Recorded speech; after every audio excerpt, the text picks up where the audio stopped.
Welcome back to ABG Investor Days. My name is Simon Jönsson, analyst here at ABG. Next up, we have the honor to welcome Simon Göthberg, CEO of Vestum. And with that said, I leave the floor to you, Simon, and I will come back for a Q&A at the end. All right, good to be here. Thank you so much. As mentioned, my name is Simon Göthberg, CEO of Vestum, and also one of the co-founders of the company. I'd like to start today's presentation by talking a little bit about why we do what we do. We operate in a large and growing market, the infrastructure sector, which is driven by climate change, urbanization, more complex societies, and underinvestment. Today we have public spending in Sweden amounting to approximately 75 billion per year, and that has been growing by 4% over the last 15 years. And the biggest part of this is coming from water infrastructure, and that amounts to 20 billion and has been growing by 9% over the last 15 years. And there's been a shift in customer behavior in this sector of the last sort of 10 to 20 years, where I think of the past was the one-stop shop. Customers wanted everything from the same supplier. But as requirements and demands have increased in digitalization, sustainability, and reporting, suppliers need to be more specialized.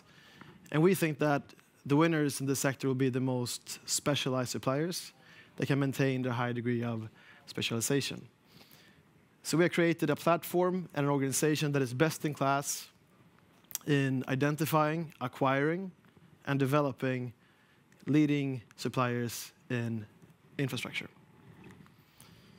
Now, Vestum today, we focus on acquiring and developing leading niche players in infrastructure. We operate in 4 countries, Sweden, Norway, Denmark, and the UK, with Sweden and the UK being our biggest markets. We operate in 3 segments: water, services, and infrastructure. In infrastructure, we perform specialized tasks outdoors, mainly railway services, but also other specialized tasks in tunnels, bridges, roads, etc. In services, we work indoors with property owners in energy efficiency measures, mainly installation work, but also different types of products. And in the water segment, which is roughly 1/4 of our profits today, we have market-leading product technology specialists working to improve water infrastructure. And this is mainly with water pumps, water filters, irrigation systems, and so forth. And this is also our fastest growing segment. We have spent a lot of our time in the last 18 months to reduce our financial net debt. The first 18 months of Vestum in 2021 and 2022 were extremely acquisitive. Inflation rates were low, interest rates were low, and we took advantage of that and acquired many, many companies, which today brings us up to 5.7 billion in sales and profits of roughly 600 million. But the last 18 months have been focused on reducing debt, and we're now at 2.5 times EBITDA, which is this figure here. And that means that we're within our financial target in terms of leverage, which also means that we're now acquisitive again and looking at acquisitions. We have, over the last 3 years, increased our EBITDA margin to today's 10.5%. And the margin expansion has been driven by organic initiatives, by also portfolio mix, with acquisitions being more focused on leading positions with high margins. And we've also divested some low-margin players. Vestum might be a little bit of the new kid on the block, but our companies have been around for quite some time. The average company in Vestum is 27 years old, so been around for a couple of decades. Now, I mentioned that we've increased our margin over the last 3 years, and one driver has been an increased focus on acquiring leading positions with high margins, and more precisely, companies that provide products.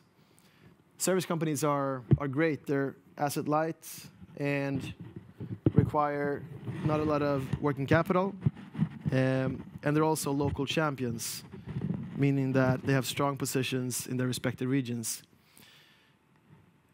But our organic growth is much higher selling product because their customers are nationwide. And the water infrastructure market and infrastructure in general looks basically the same across Northern Europe, meaning that we can sell our products cross-border.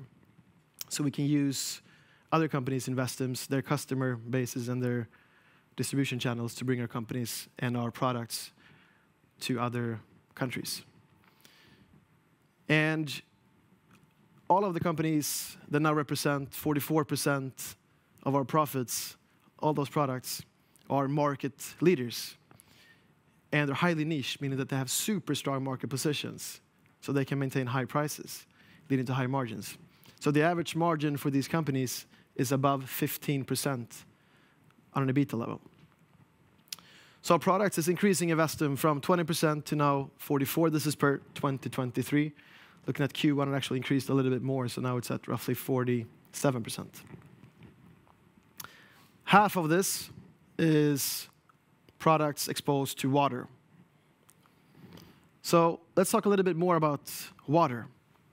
The left-hand side here shows some market data points, and the right-hand side shows some market growth rates.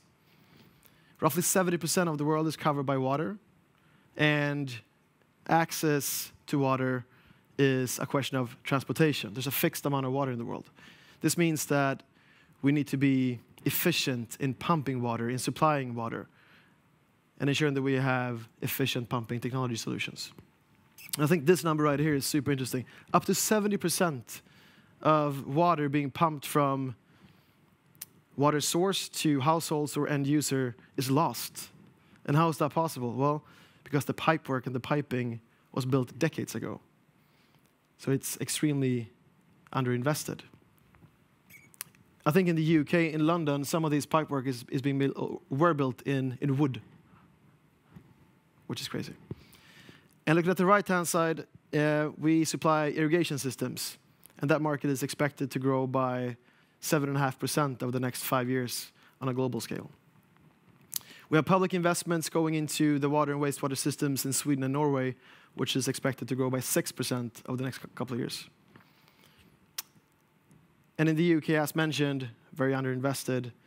We're looking at record investments going into replacing and repairing pipework and the entire wastewater system over the next couple of years. So this is underinvestment, right? But the other thing that drives this market is climate change and flooding and droughts. And in the Benelux region in 2021, there was a flooding that caused damages of 40 billion euros. That's a big number, 40 billion euros. And with the current pace of investments going into water infrastructure, it'll take us 200 years to replace what we have today. So our purpose here is really to improve water infrastructure.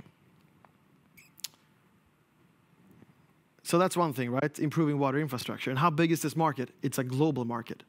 This is a global issue. It's not isolated to Sweden or to Northern Europe or to the UK. It's a global market opportunity. And the two main drivers, as mentioned, underinvestment and climate change. In 2023, there was a record amount of floodings in the UK. And now, 2-3 weeks ago, there was a new flooding in the southwestern parts of England. And this leads to water levels being too high, meaning that customers that rent water pumps to move water from one place to another are now using our stuff for a longer period of time because they're afraid what will happen if there's a new flooding. So there's been a shift in customer behavior in the UK market.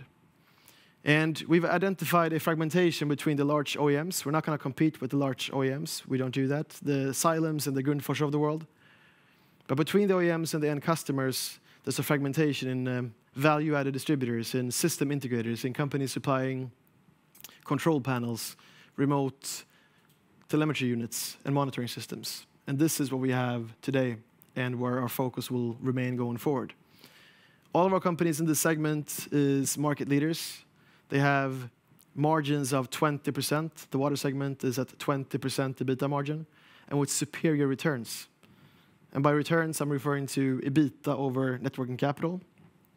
And that number here is 80%, which includes overhead costs. And that is quite outstanding in comparison to to other companies that do what we do.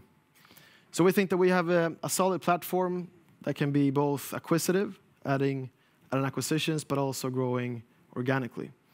All of our companies in this segment has external CEOs as CEOs, meaning that none of the entrepreneurs are left in the companies. And that's a good thing, because that means that the dependency on key individuals is zero. Now let's have a look at the biggest company in the water segment, also the biggest company in Vestum.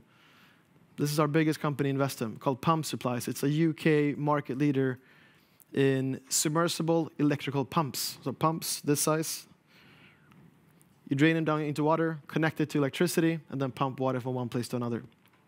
This market is driven by floodings, by droughts, by infrastructure investments, by quarries, etc. We have depots across 5 depots across the UK, as you can see on the right-hand side. And the case here is to grow this by adding new depots across the UK, both organically but also with acquisitions. And this is what we're doing now.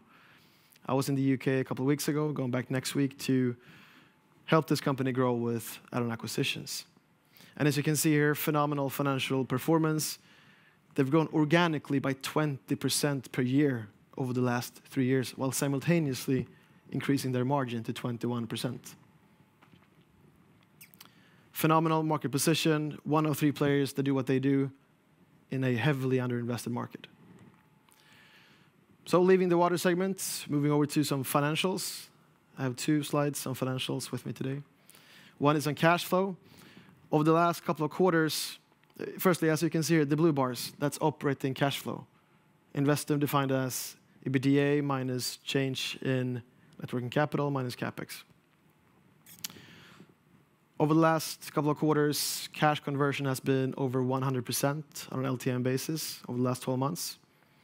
Per Q1 2024, operating cash flow amounted to 869 million. And looking at free cash flow, which is cash flow after everything, after taxes paid, after interest expenses, after leasing amortization, after everything. Cash flow that could be used for fun stuff amounted to 500 million on an LTM basis per Q1 2024. 497 million. And again, that can be used to pay dividends, share buybacks, pay down bank debts, and acquisitions. And as mentioned, we're now ready to make acquisitions again after spending the last 18 months on reducing debt. So, talking about debt, since Q1 2023, we have reduced financial net debt by 20%. The blue bars represents our financial net debt, and the pink line is leverage. We're now at roughly 2 billion in net debt and leverage at 2.5 times EBITDA, as mentioned. Again, acquisitions is something that we're now looking at, and again, especially in the water segment. You can expect our capital allocation to be focused on the water segment in the foreseeable future. So my last and final slide is, how do we take this to become a leader in Europe in infrastructure? I think that for us, it's a key thing to show that we can increase our margin, because that says something about the positioning of our companies and their ability to increase prices. And over the last 3 years, as mentioned, we've seen a margin expansion from 7.6% to 10.8%. And our financial target is 12% EBITDA margin in the midterm. But our ambition doesn't stop there. Our ambition is much higher than 12%. And that is possible if we're successful in working with both organic initiatives and acquisitions. And organically, one thing is companies with strong organic growth, the Pump Supplies of Vestum. We have more companies like that. And as they grow, they also expand their margin with operational leverage. We have companies that can increase their prices. As you saw, 44% today of Vestum's profits comes from companies selling products, and they have very strong positions, meaning that they can increase their prices. They haven't done so over the last decades because they have been entrepreneur-led. It's a little bit scary to increase your prices when you work with your customers for 20 years. And thirdly, we have companies that need to add something to grow faster. They are local, strong players, but we need to add an adjacent city and add an acquisition, what have you. And that takes us to the second bucket, acquisitions. And focus going forward will be even more so on leading positions, leading companies with high margins, even more so than in 2021 and 2022. High margins and very, very strong market positions. So, fast forward a couple of years, we'll have a group with strong positions in growing niches of infrastructure. We'll have best-in-class profitability. We're already at best-in-class profitability in our services segment. Digitalization and sustainability will function as a competitive advantage for us. Today we have two focus groups in our board at Vestum. One is digitalization and the other one is sustainability. And lastly, resilient cash flows. Cash flow is at 100% roughly, right? And ultimately, I'd like cash flow to lead to two things. One, dividends, and one, acquisitions. That's it. Thank you, Simon, for the presentation. We have some time for some questions as well. So, first of all, when I look at your business, I think you have a very interesting position in civic infrastructure, specifically water. And you talked a lot about the water segment and also mentioned the performance of pump supplies. So my first question is about the growth potential a few years out in pump supplies. You know, how big can it be? You know, in terms of it's already one of the biggest players in the UK. But you know, what is the 5-year growth potential for that business if you also include bolt-ons? Yeah. So roughly 50% of pump supplies is rental, and 30% is sales, and 20% is services. And when it comes to rental, there's much to be done in opening up new depots, and we can do that both organically or by adding add-on acquisitions, right? And I think that doing it organically will take some more time. There are some small targets that we're now talking to that could add more of the rental side of the business, but also the servicing, which is very, very interesting because you have a new thing coming up now that everyone is talking about in the segment, which is connectivity.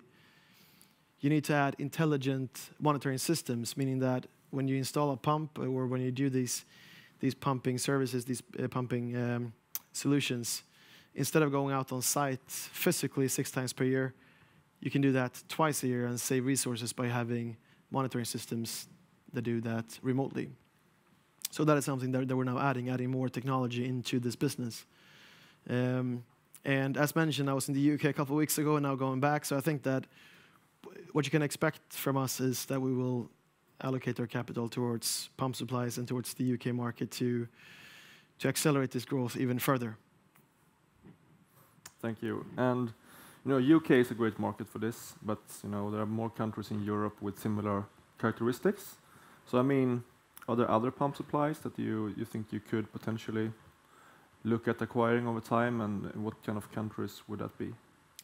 Yeah. So as we talked about before, I think the Benelux region and the Italian market are interesting market for us. And why is that? Because the water infrastructure market is heavily underinvested in those markets as well. I think Belgium is the most stressed water market in Europe. So, you know, the next sort of 12 to 24 months, there's still much to be done in our 4 existing markets with Sweden, Norway, Denmark, and the UK. But over time, I think the Benelux region and the Italian market are very, very interesting for us. And there are similar players as pump supplies in those countries. Yeah, interesting. And what about the Nordic countries? Because your water is mostly based in UK, but what about you have companies in Norway and Denmark, for example. So potential there to make M&As as well, large M&As. Yeah, so the UK market and pump supplies is roughly 50% of our water segment today. And in the other countries in Scandinavia, we have companies supplying irrigation systems, drilling equipment, and water filtration, but not so much in pumping. So what we're trying to do now is basically to replicate what we do in pump supplies, not so much on the rental side because it's a different dynamic in the Swedish market. We're a little bit better in dealing with rainwater than they are in the UK, which is strange because it rains so much more in the UK.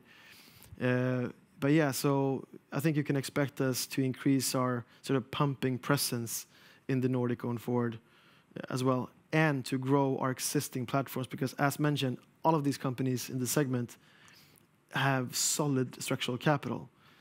External CEOs, they're pretty strong and pretty big in comparison to other companies in Vestum in size-wise. So we can grow them both by adding competence, know-how, and customers by acquiring similar companies, but also to make organic initiatives.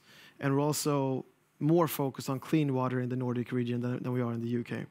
In the UK, it's more towards wastewater. So adding wastewater and pumping in the Nordics is something that we're looking at. All right. And one follow-up on that. Do you think it's possible for pump supplies to expand into the Nordics? Pump supplies was started with sort of with the rental business model, and that is the core of what they do. And that business model is, I don't think it would function as well in the Nordic market, as it is a little bit different dynamic. So it is difficult to bring pump supplies internationally. We have other products that ship better than these big submersible electric pumps. So I think pump supplies will remain in the UK. But their competence and know-how of doing this for 42 years, that is something that we can use in the Nordic market. Yeah, got it. And in terms of the EBITDA margin, you target to climb to 12%. So more specifically, what do you think is needed to go there? Is it just, you share that the margins in the product side is 15% or above 15%? I think pump supplies and water is around 20%. So is it just that the product side and the water side is just growing faster and that will take you to the 12%, or do you need something else? Yeah, I think it's a combination of everything that you mentioned, right? Number one, acquisitions will now be more focused on high margin players. Less than 12% is not something that is very interesting to us. That is one thing. Working with the existing portfolio and increasing prices, that's the second thing. Our products haven't increased their prices as much as they can, so there's much to be done there. And then we have a market, right? An economic cycle. We're exposed to the downturn in the economic cycle. In some sense, we had negative organic growth of 3% in Q1, so not so much, but a little bit, of course. So a better market will help that. But then also, of course, that the high margin players are growing faster. So it's a combination of everything that you mentioned, essentially. All right, got it. And coming back to the M&A, you talked a lot about it, and you said that you're basically looking for new M&A again, and you think the debt levels have come down to more reasonable levels. So how should we view that the coming 6 months to a few years? Can we expect large acquisitions, or will you just focus near term on smaller bolt-ons? Yeah, so we have, as you mentioned, focused on the last 18 months on reducing net debt and leverage, and we're not very interested in bringing that up again, since we've done so much hard work over the last year and a half. That being said, we have refinanced our entire capital structure earlier this year, meaning that our efficient interest rate is much lower than it was just 6 months ago. So now it isn't as bad being at maybe 2.7 times now as it were, last year. So if we find some really interesting targets, I think we'll go for those now. That being said, we will have leverage top of mind and be very, very disciplined. We're not going to go and chase 5 or 10 acquisitions this year and bring it up to 3 times. But if we do find some interesting targets, that is something that we will look at very, very closely. And I think in the short term, you can expect us to do something in the water segment. Yeah, interesting. Lastly, one question on the market recovery on the service side. We haven't talked that much about that side of the business, but that has been holding back profitability and growth. And I think, looking at the market, it seems like there's potential that the Swedish building market is bottoming out, at least. What do you see in terms of market recovery here in the second half or early next year? Yeah, so I think our services segment with exposure to the installation market has faced a tough market over the last 9 months or so, right? We're exposed to end customers being property owners, both in the public sector and private sector. But they've been quite high levered, right? The property owners, and investments have come down, and we've seen this as well. So we've had negative growth since Q2 last year. And I think that now for the first time in maybe 6 months or so, our companies and our companies' customers are talking about some sort of light in the future, right? In the next 6 months or so. Visibility has been quite limited over the last year. But now visibility is starting to open up again, and we know more about the next 6 months than we did 6 months ago. So I'm a little bit more bullish now than I was during the fall. That being said, it's a little bit too early to say when bottom is reached, right? But I'm more positive about the coming 6 months now than I was in the fall. Great. Thank you. That's all we have time for. Thank you, Simon, and thank you, the audience. Thank you. Thanks.